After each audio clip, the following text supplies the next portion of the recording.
मेरे अजीजों, आज की इस दुनिया में शैतान ने हर इंसान की आंखों और कानों पर अपना शैतानी पर्दा डाल रखा है ताकि उनकी रूहानी आंखें और कान कभी भी ओपन ना हो, ना वो खुदा की आवाज़ को सुन सकें और न ही उसके बड़े कामों को देख सकें जो उसने हमारे लिए किए हैं।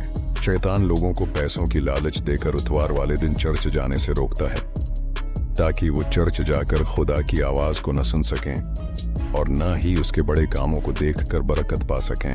आज मैं आपको एक ऐसी कहानी सुनाऊंगा जो आपको ये समझने में मदद करेगी कि वही जिंदा खुदा है जिसका नाम यीशु मसीह है। ये कहानी आपको दिखाएगी कि यीशु ने हमारे लिए कितने बड़े काम किए हैं और अब भी करता है। उस कहानी को पूरा सुने क्योंकि आखिर तक देखने वालों के लिए ये एक बेहतरीन पैगाम है। हमारे YouTube channel change the life में आपका वेलकम है। एक दूर दराज गांव में 3 दोस्त रहते थे, खरम, परवीज और आसिफ। खरम और परवीज उनकी जिंदगियों में मुश्किलात और परेशानियों का कोई खात्मा नहीं था, जबकि आसिफ की जिंदगी खुशियों से भरी हुई थी। खरम एक गरीब आदमी है। वो महीने का 25 से 30 हजार रुपए कमाता है, लेकिन उसकी कमाई में बरकत नहीं है। जो भी वो कमाता है वो फजूल खर्ची में खर्च हो जाता है। उसके घर में ये हाल है कि एक टाइम का खाना पकता है और दूसरे टाइम का पता ही नहीं होता कि कब खाना है। खरम कभी कभी खुदावंद के घर का 10वां हिस्सा देता है और कभी नहीं, और जब देता है तो भी पूरा नहीं देता। जब भी उससे कहा जाए कि छुट्टी वाले दिन चर्च जाया करो तो वो कहता है कि काम पर जाना पड़ेगा। काम पर जाकर कुछ पैसे कमाने का बहाना बनाता है ताकि घर की जरूरतें पूरी कर सके, लेकिन जब वो पैसे घर आते तो वो सुबह तक खत्म हो जाते क्योंकि वो फजूल खर्चियों में खर्च हो जाते हैं। एक दफा उससे कहा गया कि हतवार को चर्च जाओ। उसने कहा कि मोटरसाइकिल खराब है, इतनी दौड़ चर्च लेकर नहीं जाएगी, शायद रास्ते में कहीं खराब हो जाए। लेकिन इसी मोटरसाइकिल पर वो पूरा दिन काम करता है। परवीज एक मालदार आदमी है, इसका अपना कारोबार है और वो खूब पैसे कमा रहा है, लेकिन उसकी जिंदगी दुख, परेशानियों और बीमारियों में फंसी हुई है। इसके घर में बिल्कुल सुकून नहीं है, सिर्फ लड़ाई, झगड़े और परेशानियां हैं। परवीज खुदावंद के घर 10वां हिस्सा बिल्कुल भी नहीं देता। इसका ये कहना है कि खुदा ने हमें पैदा किया है तो उसे हमें देना है। मैं अपने हाथों की कमाई कमाता हूँ, खुदा मुझे नहीं देता, मैं खुद कमा कर खाता हूँ। जब इससे कहा जाए कि छुट्टी वाले दिन चर्च जाओ तो उसका ये कहना होता है कि इतवार के दिन मेरी ज्यादा दिहाड़ी लगती है, इसलिए मैं काम पर जाना चाहता हूँ। उसकी एक और आदत ये है कि वो बाहर औरतों के साथ अय्याशी करता है और अपने पैसे को उन पर उड़ाता है। आसिफ एक ईमानदार और नेक आदमी है। वो गरीब है और महीने का सिर्फ 15,000 रुपए कमाता है, लेकिन उसकी जिंदगी में खुशी, सुकून और अमन है। आसिफ अपनी कमाई का पहला 10वां हिस्सा खुदावंद के घर में देता है। जब वो अपनी तुनहा लेकर घर आता तो रास्ते में से कहीं भी कोई सामान वगैरह नहीं खरीदता। उसका ये कहना होता कि इस पैसों में से पहले मैं खुदावंद का 10वां हिस्सा निकालूंगा, फिर अपनी जरूरत पूरी करूंगा। वो खुदावंद के हुक्मों को मानता है और अपनी जिंदगी में सबसे अव्वल दर्जा खुदावंद यीशु मसीह के कलाम को देता है। छुट्टी वाले दिन वो चर्च जाता है।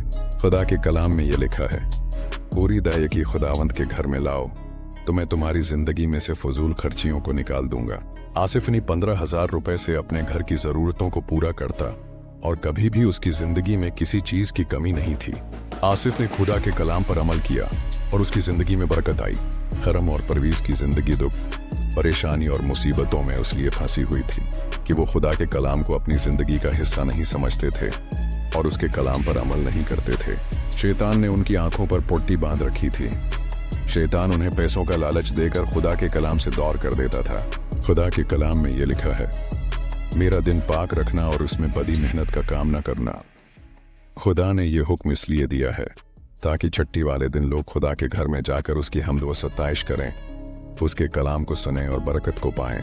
लोग छुट्टी वाले दिन काम पर चले जाते हैं पैसा कमाने के लिए, लेकिन उन्हें ये नहीं पता कि वो पैसा नहीं कमा रहे हैं बल्कि शराब कमा रहे हैं। मेरे स्पिरिचुअल फादर अपोस्टल अंकुर नरूला जी ये कहते हैं, जो लोग इतवार वाले दिन पैसा कमाते हैं वो पैसा नहीं कमाते, वो शराब कमाते हैं। ये शराब उनकी जिंदगी में, उनकी फैमिली की जिंदगी में हमेशा तक रहेगा।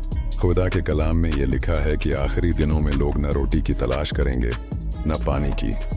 वो खुदा के कलाम के भूखे और प्यासे होंगे, फिर खुदा का कलाम उन्हें मिलेगा नहीं। वो लोग गरीबी का बहाना बनाते हैं कहते हैं काम पर जाएंगे तो पैसे कमा कर लाएंगे जिससे घर का खर्च पूरा होगा, लेकिन मैं आपसे सच कहता हूँ जब वो अमीर हो जाएंगे तो उनके पास तब भी ये बहाना होगा कि हमारे पास काम बहुत ज्यादा हो गया है और उस काम को संभालने वाला कोई भी नहीं है, इसलिए हमें काम पर जाना पड़ेगा।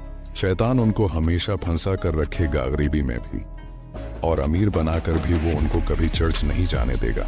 खुश नसीब हैं वो जो गरीब रहकर भी खुदा को नहीं भूलते और अमीर रहकर भी खुदा को नहीं भूलते और इतवार वाले दिन खुदा के कलाम को सुनने के लिए उसके घर में आते हैं। अगर कोई दुनियावी वीडियो हो तो वो 2-3 घंटों में वायरल हो जाती है, लेकिन जब खुदा के कलाम को शेयर करना हो तो शैतान हमारे दिमाग पर कब्जा कर लेता है और हमारे हाथों को रोक लेता है और खुदा के कलाम को शेयर नहीं करने देता है।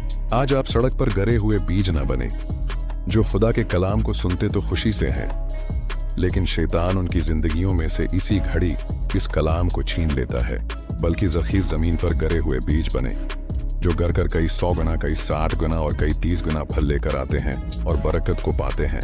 अगर आप खुदा के कलाम को शेयर करेंगे और आपकी वजह से कोई रूह बच जाएगी तो खुदा आपको खाली नहीं रहने देगा। वो आपकी जिंदगी में से दुख, बीमारी और परेशानी को खत्म करेगा और आपके दिल को बहुत सुकून मिलेगा।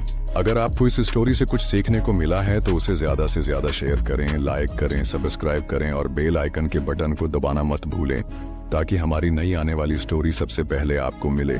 तब के लिए खुदा हाफिज। God bless you.